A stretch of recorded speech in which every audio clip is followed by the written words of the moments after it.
یہ دین نہیں ہے میری جان. تم کہتے ہو کہ شیعہ کافر ہے. اس قرآن میں تم کہتے ہو کہ شیعہ کافر ہے. تم کہتے ہو کہ شیعہ عثمان کس قرآن کی بات کر رہا تھا؟ ابھی جو میں نے احادیث دکھائی ہے کہ قرآن، عثمان نے کہا کہ قرآن میں غلطی ہے، وہ کس قرآن کی بات کر رہا تھا؟ اسی قرآن کی بات کر رہا ہے جو عثمان کے زمانے میں جمع ہوا ہے. سن لو نا بھائی جواب. جو آپ جواب اس طرح نہیں ہوتی بات بھائی آپ صاحب. ہیزیٹیٹ ہو رہے ہیں.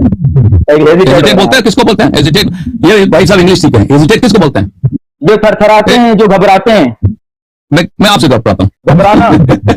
ہاں آپ میرے سوالوں سے گھبرا گئے ہیں، آپ جواب نہیں دے پا رہے. اچھا ابھی السلام آپ علیکم یا علی علیہ الصلوۃ والسلام. مدد ڈیئر فرینڈ، آپ ہمارا یوٹیوب چینل دیکھ رہے ہیں. ویلکم. ہمارے اس چینل پہ آپ سب کو خوش آمدید کہتے ہیں. اچھا تو ناظرین، آپ نے تھوڑا سا یہ کلپ بھی سنا اس ویڈیو میں. مولوی صاحب اللہ یاری کو کہہ رہا ہے کہ تو مجھ سے گھبرا رہے ہو. بہرحال میں شیعہ کیوں ہوا، شیعہ کا بڑا وہابی دشمن مولوی خود شیعہ کیسے ہو گیا، اس عنوان کے ساتھ میں نے یہ ویڈیو بنائی ہے.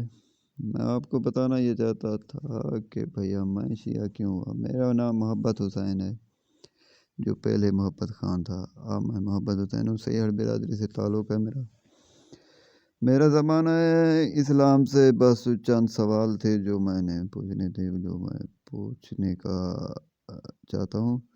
پہلا سوال یہ ہے کہ حضرت ابو بکر نے اپنے دور حکومت میں 500 حدیثیں کیوں جلائی تھی، اور پھر حضرت عمر نے اپنے دور حکومت میں 500 حدیثیں کیوں جلوائی تھی، اور حضرت عثمان نے اپنے دور حکومت میں قرآن پاک کو کیوں جلوایا تھا. یہ سوال ہے میرے، جس وجہ سے میں شیعہ ہوا، کیونکہ یہ سوال مسلمانوں کے پاس ان سوالوں کے جواب ہیں ہی نہیں، کیونکہ انہیں پتہ ہے کہ قرآن ہو یا حدیث ہو اس کو آپ جلا نہیں سکتے. تو ایک دوست جو کہہ رہا تھا کہ یا ہم نے جو کالج یونیورسٹی میں دینیات اور اسلامیات میں پڑھا ہے، وہاں جو ہمیں بتایا گیا ہے کہ بھائی تدوین حدیث والے ٹاپک میں آپ ناظرین پڑھ سکتے ہیں. تدوین حدیث والے ٹاپک دینیات اور اسلامیات میں پڑھ سکتے ہیں. وہاں میں بتایا گیا ہے اور بتایا بھی جا رہا ہے کہ بھیا حضرت ابو بکر نے جو 500 حدیثیں اکٹھے کروا کے اسے جلوایا تھا، وہ حدیثیں ضعیف تھی، کمزور تھی، موضوع تھی، صحیح نہیں تھی. اور پھر حضرت عمر نے بھی 500 حدیثیں اپنے دور حکومت میں جلوائی تھی، کہ جو اس کے بارے میں بھی یہی بتایا جاتا ہے کہ وہ حدیثیں نہ صحیح تھی نہ موضوع تھی. تو حضرت عثمان کا تو پھر آپ لوگوں نے سنا ہی ہوگا کہ اس نے کیوں قرآن پاک کو جلوایا. الٹا مولوی صاحبان کہتے ہیں کہ اس کا امت پہ احسان ہے. اچھا جلانا ہی احسان ہے؟ نظر آتش کرنے کے بجائے نظر آپ نہیں کیا جا سکتا تھا، یا مثال کے طور پہ دفنایا نہیں جا سکتا تھا؟ میں شیعہ کیوں ہوا؟ اس لیے ہوا میری جان کیونکہ حضرت ابو بکر ہو یا حضرت عمر ہو یا حضرت عثمان ہو، یہ ان لوگوں میں شامل تھے جنہوں نے رسول کو آخری وقت میں حدیثیں نہیں لکھنے دی تھی. نہ خود لکھی تھی، نہ دوسرے صحابہ کرام کو لکھنے دی گئی تھی. تو یہ جو مسلمان کہتے ہیں کہ نہیں جی وہ حدیثیں موضوع تھی، انہیں کیسے پتہ چل گیا کہ وہ حدیثیں سچی نہیں تھی جنہیں انہوں نے جلوایا ہے؟ یہ سوال تو یہ ہے نا، جن حدیثوں کو جلایا جا رہا ہے وہ کیسے پرکھی گئی کہ یہ حدیثیں صحیح نہیں ہیں؟ یعنی جو لوگ خود رسول سے براہ راست حدیثیں نہیں لے رہے، اب وہ صحابیوں سے حدیثیں لے لیں گے. قرآن پاک کا تو آپ نے سنا ہی ہوگا کہ اس کے ساتھ کیا سلوک کیا. بات تو سمجھ سے باہر ہے کہ بھیا جو لوگ خود براہ راست رسول پاک سے دین نہیں لے رہے، حدیثیں نہیں لے رہے، اور کہہ رہے ہیں ہمیں اللہ کا قرآن کافی ہے، وہ لوگ اگر اپنے دور حکومت میں اپنے اقتدار کے بال بوتے پہ اگر کچھ حدیثوں کو ضعیف قرار دے رہے ہیں تو کس بنیاد پہ دے رہے ہیں؟ یعنی کہ انہوں نے تو وہیں پہ دکھا دیا تھا کہ بھیا حدیثیں اگر حدیثوں کے یہ قائل ہوتے تو یہ رسول سے لے لیتے.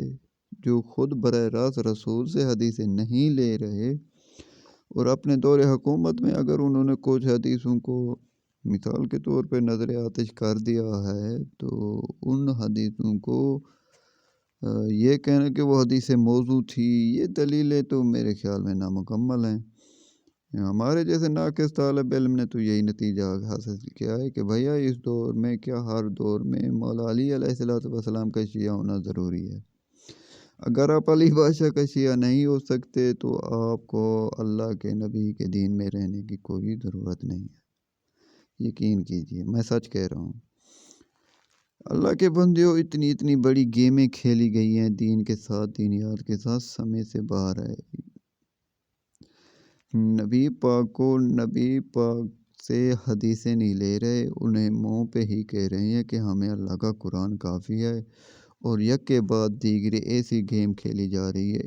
ایک حدیثیں جمع کرا کے انہیں میں کیا بولوں، اور دوسرا بھی حدیثیں جمع کرا کے، اور تیسرا سیرو قرآن ہی کو، اور قرآن کے متعلق کہا جاتا ہے کہ نہ صحیح انہوں نے امت پہ احسان کیا ہے، جیسا کہ مکی الحجازی، مفتی طارق مسعود، پتہ نہیں کتنے علماء نے یہی بات کی ہے کہ نہیں، یہ امت پہ احسان ہے۔ بھئی کیسا احسان ہے کہ جو قرآن، دو قرآن ہو جاتے؟ اچھا، پہلے والا قرآن کون سا تھا؟ وہ بھی تو آپ کہتے ہو رسول جمع نہیں کر کے گئے، وہ حضرت ابوبکر نے جمع کیا تھا۔ اچھا، یہ والا قرآن کون سا ہے؟ ہر سیانے بندے کو اس بات کا پتہ ہے کہ بھیا ہر زبان کا لہجہ مختلف ہوتا ہے، ایک ہی زبان میں مختلف لہجے بولے جا سکتے ہیں۔ مثلاً سریکی ڈیرہ غازی خان کی سریکی الگ ہے، اس کے لہجے میں فرق آ جاتا ہے، اور ملتان کی سریکی میں تھوڑا اور فرق آ جاتا ہے، بہاولپور کی سریکی کے لہجے میں تھوڑا اور فرق ہے۔ یہ تھوڑا فرق ہوتا رہتا ہے، اس میں کون سی والی بات ہے؟ تو عربی میں قرآن ہے تو پھر مختلف علاقے کے عربی مختلف انداز سے پڑھتے تھے، تو اس میں کوئی عجب یا تعجب کی بات نہیں ہے۔ اگر یہ خدا نخواستہ پڑھنا صحیح نہ ہوتا تو خود رسول اس میں قریش کی زبان یعنی کہ ایک ہی لہجے میں ہرو گیتیں دے کے، وہ جو حافظ صاحبان گیتیں دے کے پڑھتے ہیں، اعوذ باللہ، اس طرح سے ہرو لازم ہے پڑھنا۔ اسی پہ مجبور کیا گیا ہے، فوکس کیا گیا ہے، اور آج امت مسلمہ بڑی پریشان ہے کہ وہ کیا کرے، وہ کہاں جائے۔ قرآن پاک کے ساتھ بھی حکمت کی گئی ہے، میں اب کیا کہوں کہ پھر کیا لی گئی ہیں۔ مسلمانوں نے جس قرآن پاک کو ترجمہ کیا ہوا ہے، اس قرآن کی زبر زیر پیش حجاز بن یوسف نے لگائی تھی، اور عرب کی لغت جس نے ایجاد کی تھی حافظ شبیر حسین، وہ مذہب کے لحاظ سے شیعہ تھا۔ کمال تو یہ نہ مسلمانوں کے پاس لغت ہے، نہ مسلمانوں کے پاس رسول کے دیے ہوئے احراب ہیں۔ اب یہ کس مذہب پہ کھڑے ہیں، مجھے نہیں سمجھ آ رہی یار۔